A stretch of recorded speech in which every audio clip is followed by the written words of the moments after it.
Are we live?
Good evening, everybody. My name is Dyfrig Jones. I am President-elect of UCU and I am the Chair of the Higher Education Committee. And joining me tonight is our General Secretary, Joe Grady. Evening, Joe. Hello. More important than even Joe is you, our members. So welcome to everybody that's joining us tonight. Today is a really big day. So ballot papers would have started to land across the UK at your home addresses. So tonight we want to hear from you. Have you already voted? Do you have your ballot papers and you're going to vote tonight? Has your ballot not arrived yet, but you're ready to vote? And even, are you unsure about how and whether to vote? Because it is important that everybody is honest. Honesty is going to help us to win this ballot. So whichever one it is, please get it in the comments now. Let us know where you are. Now, I want to pay tribute to all the work that is going on across the union on this ballot. It's, you know, we're only kicking off today and it's been like an incredibly busy period already. So we've had branches holding meetings, the National Union relentlessly producing resources and content for us all to use, and Joe as General Secretary on the road non-stop to ensure that she is as visible and as active as possible. So this is a good time to bring her in. Joe, you have just about made it to the session. What have you been up to today? Where have you been? Hello, Dyfrig, and hello everyone. Yeah, I've just come from an amazing members meeting at UCL, so that's University College London. UCL is one of our largest branches. It has, I think, 3,500 members. So it's a really important place to visit as we open our ballot. The first 2 weeks of any ballot are the most crucial. It's the period when most people will vote. And I wanted to go to one of our largest branches in a key city, speak to members, speak to reps, hear straight from them, and discuss the reasons why our executive have called this ballot. And it was really nice at the London meeting. We had reps from other branches as well, not just talking about the importance of this ballot, but the importance of the role of members on the ground, those one-to-one conversations, the role that we and you have in this ballot, but also the branches wanting to get together to do Get the Vote Out activities. So we have National Get the Vote Out Day on the 6th of November. So it was great to hear the London branches already thinking through how they're going to work together to become greater than the sum of their parts. So yeah, it was a really good meeting where we talked about the importance of the next 6 weeks and all committed to work as hard as we possibly can. Okay, so it sounds like it was a good meeting then. So one issue that we have, every union has with ballots, is getting people to actually cast their votes, getting people to turn up to meetings, getting people just generally to participate in the democratic processes. So how do we overcome that, Joe? What do we do about that? It's a really good question. And I think it's sort of connected to one of the things we were just talking about at UCL. And that's like the feeling on the ground at the minute. A lot of members are quite exhausted. And that's not even members that are in branches that potentially are facing redundancies. Members are pretty demoralized with the state of the sector and very demoralized with the people that run it. But there was a genuine desire to commit to do something about this, not let's just roll over and accept that that's the way things are. So yes, we've got a big obstacle. Ballots are a big obstacle. It's about convincing people to, do things that maybe they wouldn't do, to fill in ballots, to put them in post boxes. But the one thing that we really committed to in the meeting I was just in is we committed to essentially becoming a pain, talking to people, getting outside of our bubble, speaking to to people who will be new members, recruiting new members, reminding people of the wins that the union has had previously. And at UCL, we talked about the USS dispute. If you have been in this union a number of years, you will have been on a USS picket line. You will have voted in numerous USS ballots.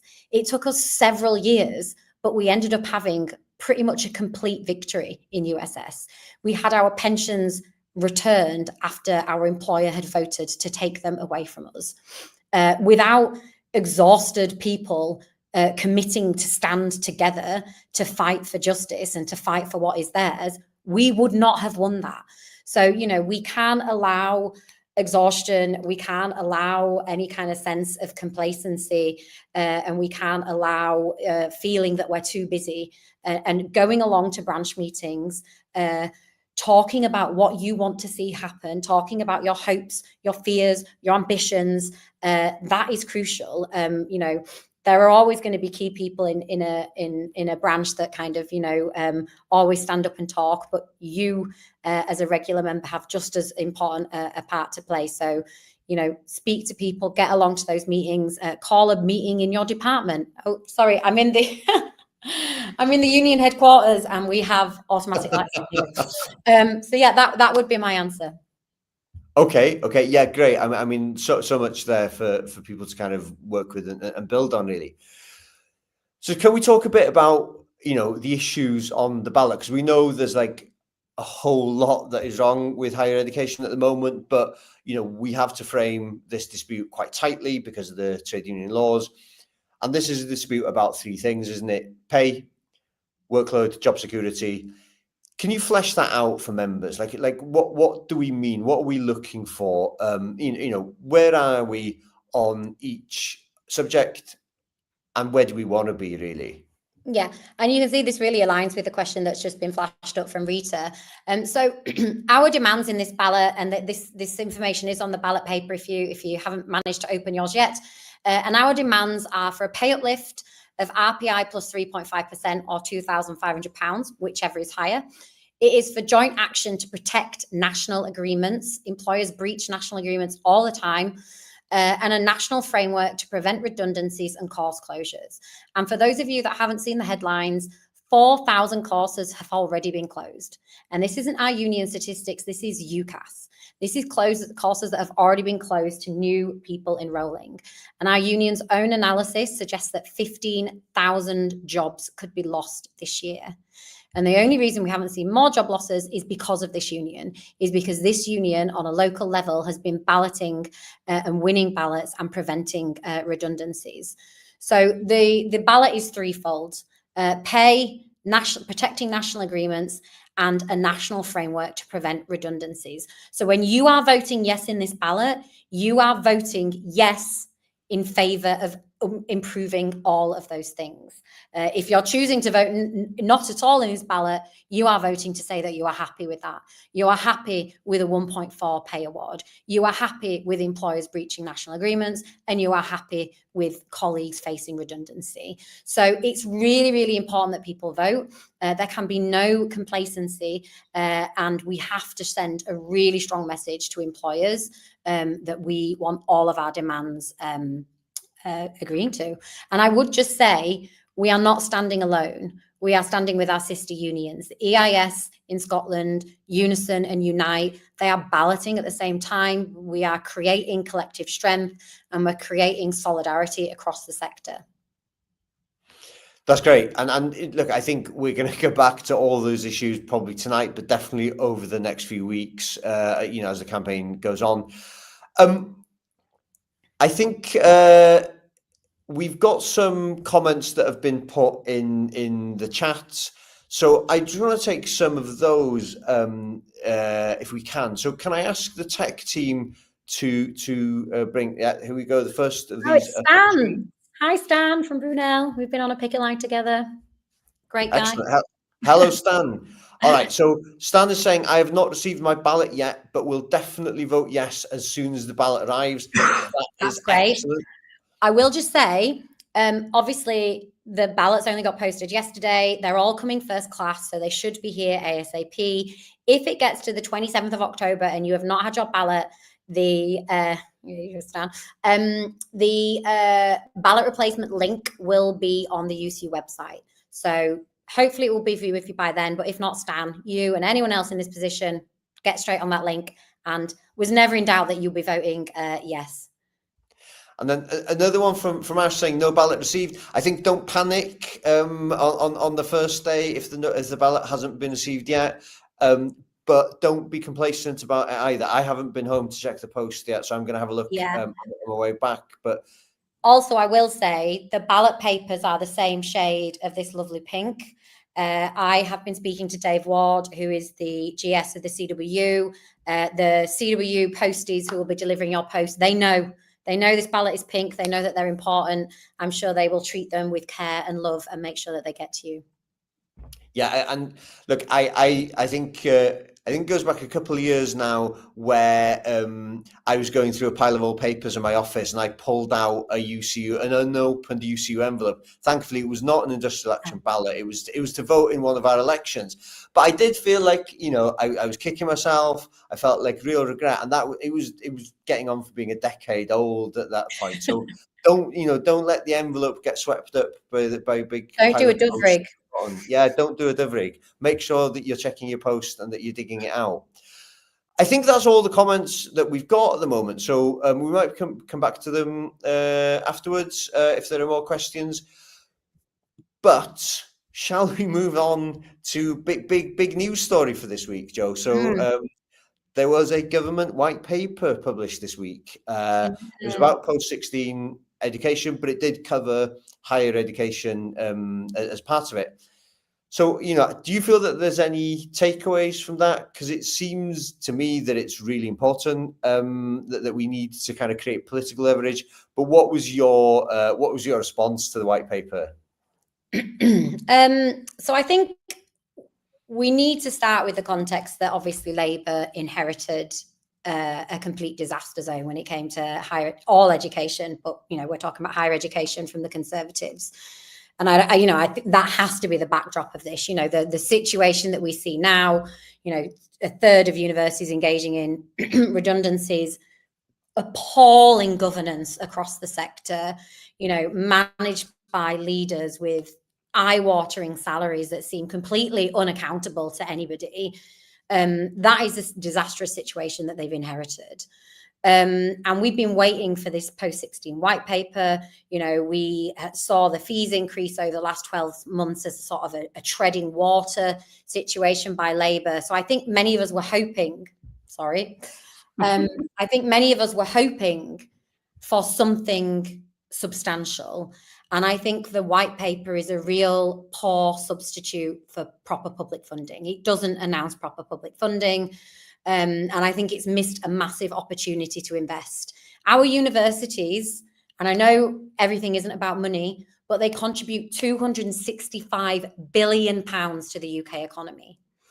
And Labour, rather than being bold and saying we cannot have this important sector financed by, such an unstable funding model, they have essentially doubled down on what is quite a disastrous tuition fees funding model, which has created this kind of boom and bust approach that we see. There's nothing in there that demonstrates they're going to soften their approach on international students. They contribute so much to our sector and to Britain in general. And we see now a levy being imposed on them. So I really was disappointed to see that. So I think, there isn't much there for us in the white paper. There are some rays of light that, I think we have to look at. They mention pensions, particularly in the post-92 sector, so TPS. And I think the union has to be really active on making sure that any consultation that is done on that stresses the importance of that pension scheme and we don't find ourselves in a USS situation. But in general, it's not a white paper that shows the government is getting to grips with the crisis. And I think we'll continue our campaigning and our lobbying and our discussions with Labour about that. But if anything, I think it demonstrates how important this ballot is at this time, that if you want to fix the problems of this sector, you have to vote. You have to send a strong message to your employer, and the ballot will also send a very strong message to Labour. Yeah, no, I agree. I mean, I dull as I am, sat down with the white paper last night after it was published and at least went through the HE sector. And, you know, I was trying to read it in good faith and trying to look for any positives. And it is really, really difficult to read that and you know, find almost any sort of rays of light. But I think there are some small things in there that we could maybe try and build upon. But it didn't make for particularly inspiring reading, really, did it? So in terms of what we do with trying to get, you know, a better response out of government, you know, are we going to be kind of encouraging members to sort of lobby MPs, lobby their sort of local MP? You know, do we have a plan for that as part of this campaign? Yeah, so one of our reference points of lobbying has been student number controls. You know, we have union policy on student number controls. We speak to government about it all the time. This is something that they could do really easily, which would, if they're not going to, you know, immediately address the fee situation, will ease the volatility. So we are lobbying them on student number controls. As I say, as we move post this white paper and into kind of discussions about what it sets out, we will be wanting our members to engage with government about TPS, so particularly our members in post 92s, but also we won't stop campaigning on fees. You know, I know that there is a difficult kind of debate that's put forward that if fees don't go up, universities will continue to be underfunded, but we know that the increase in fees has also led to this boom and bust. So student number controls, TPS, fees. That's not going to be the entirety of our campaigning, but it's going to be really central outside of this ballot. But governance, you know, I think I've said before, I think in the UK, we are looking at the sort of crisis we saw in banking before the 2009 banking crisis. This is our governance crisis in higher education. You know, we are seeing disasters all over the UK, and Labour have to get to grips with that. Yeah, and I think that was one of the kind of fairly small rays of light that I saw. And I don't want to be too naive about it, but there is talk about reforming higher education governance in the white paper. I mean, my worry is that perhaps the government's idea of what makes for good governance is different to our idea of what makes for good governance.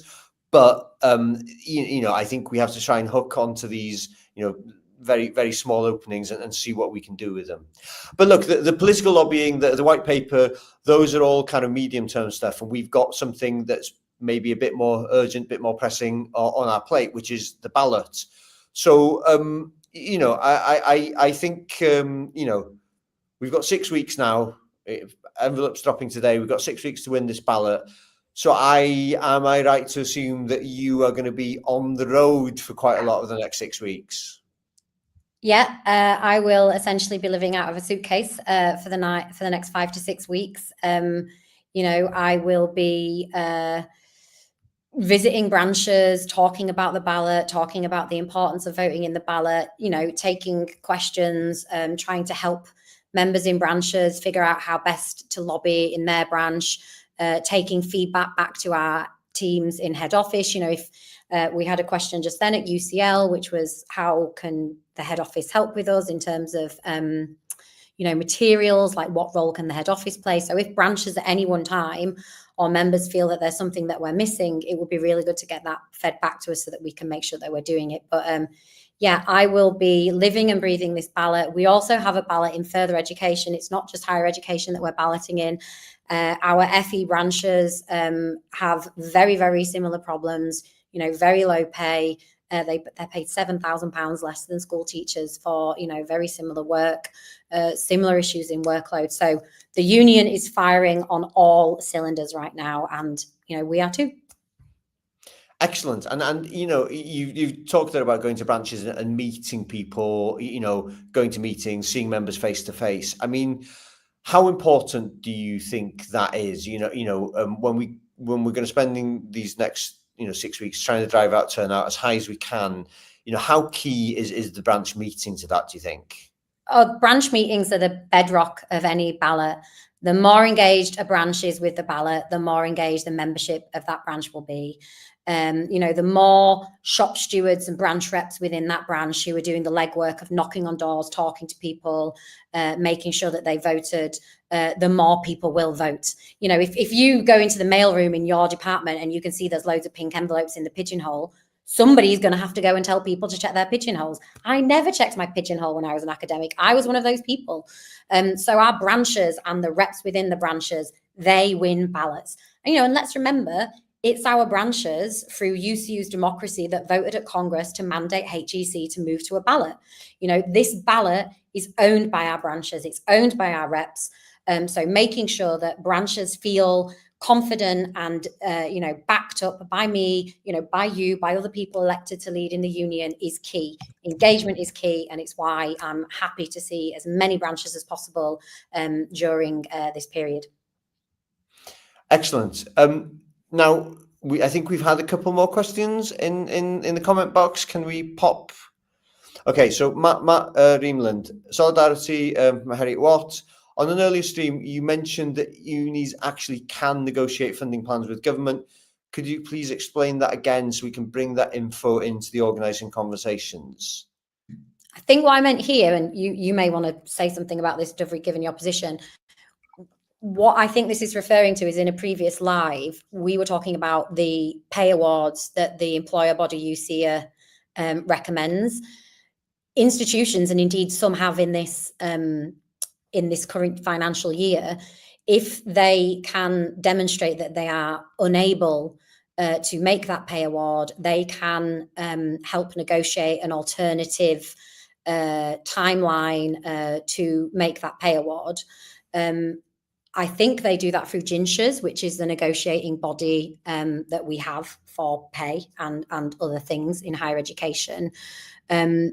So I'm not sure I can say much more about it than that, but I guess what I would say is politically, this means that when we are told pay can't go up because we have institutions that are financially struggling, that is just being used. The most financially impoverished institutions in the sector are therefore being used as a shield for any institution not to make a better pay award. So I think, that is an issue that we need to address both politically and operationally. But I would also just make the broader point, and I know this isn't what you asked, sorry. We are seeing the percentage that institutions pay in salaries drop year on year on year. It's in the 40s now. It used to be in the mid 50s. So we are seeing less spent on staff. We are seeing more redundancies, but we aren't seeing more jobs and we aren't seeing higher pay. So it says it answered the question. So great. Yeah, and just to reiterate that, I mean, I was in the branch briefing just before this, and we were having a similar conversation, and one of the other negotiators was there, and we were saying we were in the meeting with UCIA, with the employers' representatives back in July, and they were pleading poverty, and they were saying, oh well, if we give you more pay, then it's going to mean this, that, and the other. And I think we made 2 points to them. One was, you have been paying us below inflation for as long as I can remember. Like, we have seen our pay erode year on year on year. And yet at the same time, we are also watching thousands of members being made redundant. So it's not as if you have ever been able to prevent these redundancies by paying us less than we deserve. But the other thing is, you've got to remember that there are 3 elements to the dispute, that we do have the national agreements question, we do have the redundancy avoidance question. And I think what we said to the employer in that meeting is, all right, you're saying you can't give us more pay, give us something else. Yeah. Offer us something else. But they are offering us nothing on pay, nothing on national agreements, nothing on redundancy avoidance. And the truth is, if they came back with something on one of them, it would be a more reasonable conversation. But at the moment, they are just giving us 3 lots of nothing and asking us to accept it. And we just cannot accept that, can we? But as you say, we have had UCU members' pay has been devalued by 30% since 2010. And yet we're still seeing a proposed 15,000 redundancies. So accepting their logic on low pay doesn't work anyway, and I completely agree with you. Do we have another question? Okay, so completely agree on student number controls, but my understanding is that there's a question mark about which year do we take the cap from? But any cap now would mean some unis lose out, right? I mean, do you want to answer this? I'm happy to say something. I don't know if you want to. I mean, like a student number cap couldn't be brought in now anyway. Like it would have to be announced much earlier in the academic year. So, you know, the boat has been missed. And I don't think institutions would lose out, because the institutions that at the minute are benefiting from there not being a student number cap are massively over recruiting. They are essentially stockpiling students.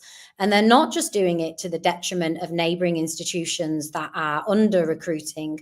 They're doing it to the detriment of the students. You know, we hear horrific stories of students, you know, being enrolled at Bristol and not that I'm dissing Wales, Dovrig, but living in Wales, you know, having to live in a completely different city to the one they're studying and being bussed in and bussed out.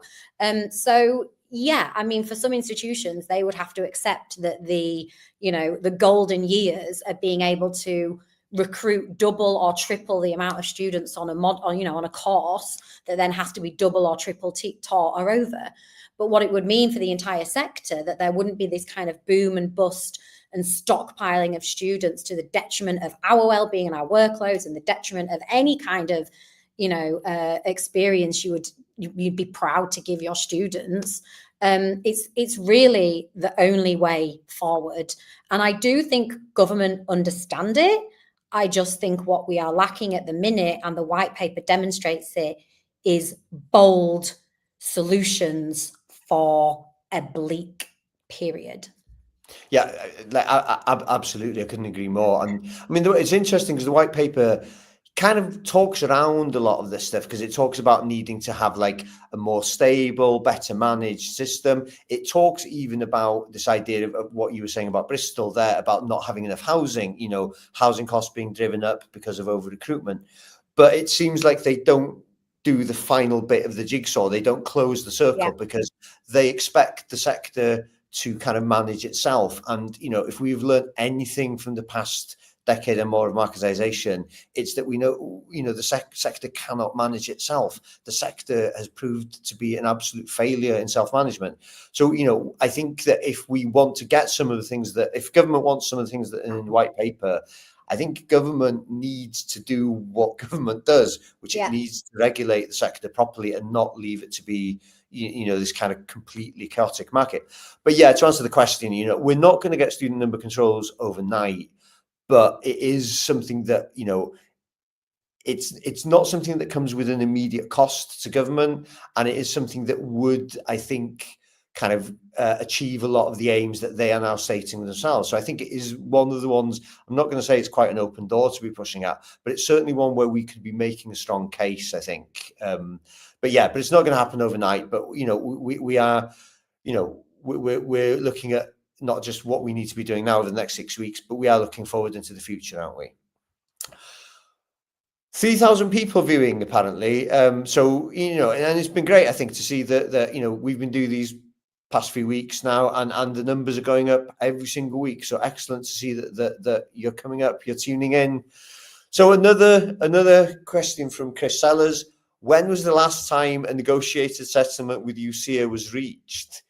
I mean, you have a longer memory than me, Joe. Oh, you're on mute as well. Sorry, I'm like, what? I never do that anymore. I mean, I think one of the issues in recent years is that the pay awards have been so substandard that they have ended up being awards that have been imposed because they haven't been accepted by you as UCU members. We put any offers that are made by UCA to you as members, and then essentially members vote on whether or not they want to accept them. And I think it's an indictment of how poor what they have been offering, that for a long time that hasn't been the case. I don't think there's been a single agreement in my recent memory, even before I got elected in 2019. Yeah, I mean, I can't think, but look, this is the thing that we need to turn around, isn't it? You know, we've been talking, you know, when we talk about this business of the, you know, the national agreement, I think we have to remember it is 20 years since the framework agreement was put in place, which is, you know, that was a big sector-wide agreement that governs terms and conditions. And what we're finding now is not just that we cannot get UCA into an agreement with us, but they are increasingly breaching, or they're allowing their members to increasingly breach the agreements that were made a generation and more ago. So, you know, this is a big issue, but look, we are not going to get them to agreement by asking nicely. The only way that we are going to get them to where we want them to be is by taking serious, substantial industrial action. So I think there's one thing that I wanted to bring up with you, Joe. You know, and it's one of those. You think that you've seen it all, and you think that you are not going to be shocked by what's going on in our sector, but then you see this week that the big issue revealing that we have members at Oxford University. You know, Oxford University using food banks to keep their heads above water, and it's. Do you mean it is kind of, in one sense, difficult to believe, but then in another sense, it's not, is it? It's absolutely sickening. So, I mean, what was your response when you heard this story? Really not surprised. I'm going to relay some pretty damning statistics about Oxford. So we all, as you know, university staff, know Oxford as obviously one of the most prestigious universities in the world, let alone the UK. But Oxford has been sitting on top of a dirty secret for quite some time. So despite having, you know, endless pots of money, 66% of academics at Oxford are on fixed term contracts. This is double the national average for academics in UK higher education, which is 33%. So by any measure, one of the most prestigious and wealthy institutions is one of the worst exploiters of academics. 88% of research staff are on fixed term contracts. We know that Oxford is an incredibly expensive city to live in. So this is an institution that could set a standard, that could pay people properly, that could demonstrate that working there is rewarded, but instead it actually exploits people worse than potentially any other institution. There is one exception, however. The Vice-Chancellor of Oxford is paid more than the average salary of a VC, which is £340,000. The VC of Oxford's salary was £410,000 in 2022-23. And in acknowledgement that Oxford is such an expensive city to live in, they get £100,000 housing allowance. So it is sickening, I agree with you, but nothing about the story in the big issue about staff at Oxford using food banks to keep their head above water surprised me, because all of the union's research on Oxford has demonstrated that it is an institution that is happy to totally exploit staff merely because they think working at the university should be considered enough as a privilege. And it is one of the key reasons why we have to vote yes in this ballot. We have to send an incredibly strong message to vice-chancellors who oversee such a moral stain that we will not stand for it. Yeah, and I mean, it is absolutely shameful. So I think we're going to kind of wind it up in a few minutes. But before we do that, can I ask people just to put in the comments, if you are voting yes, can you put I am voting yes in the comments so we can get a sense of your kind of enthusiasm for this. And you know, I'm just going to say a few words before I ask you to wrap up, which is, you know, I know that we have a marathon ahead of us. We've got a long, 5 weeks ahead, and you know, it's going to be a challenge. We know it's going to be a challenge. You know, these ballots are never easy, but I think we have to remember that, you know, we held sector conference back in May. You know, there were a number of motions that were passed at sector conference that came up through the branches demanding that we take action. We spent time over the summer consulting members. HEC has made the decision. So, you know, it's go. And, you know, I understand, look, it's always difficult. I understand, you know, some members, some branches will struggle with this, will think that it's going to be a challenge, particularly if you're in local dispute. But, we are going for it now. We need every single activist, every single member to be out there, searching through the post for the ballot, getting it back, but also going out, talking to one person. So if you this week can get one person to post their ballot back, you've done an amazing job. If next week you can get 2 people to post it back, you're doing an even better job. And, set yourself a challenge, because the more of us that are out there talking to each other, the better we're going to do. And, I know we've got the 50% turnout threshold that we have to make. And I know we sometimes complain about the anti-trade union laws and having to make threshold, but I don't think it should be a matter of having to make threshold. We need to see UCU members really, really get behind this. And we don't want to be just, making 51%.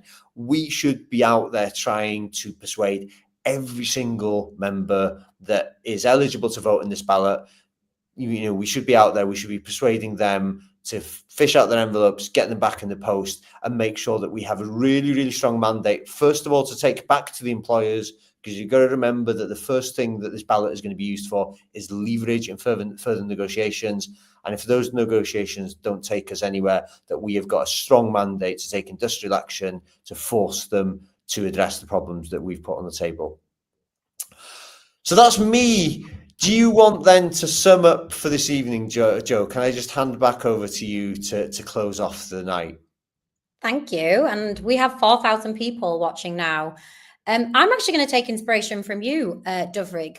This dispute is about pay, it's about protecting our national agreements, and it's about preventing redundancies. As you have heard tonight, employers are offering us nothing on pay.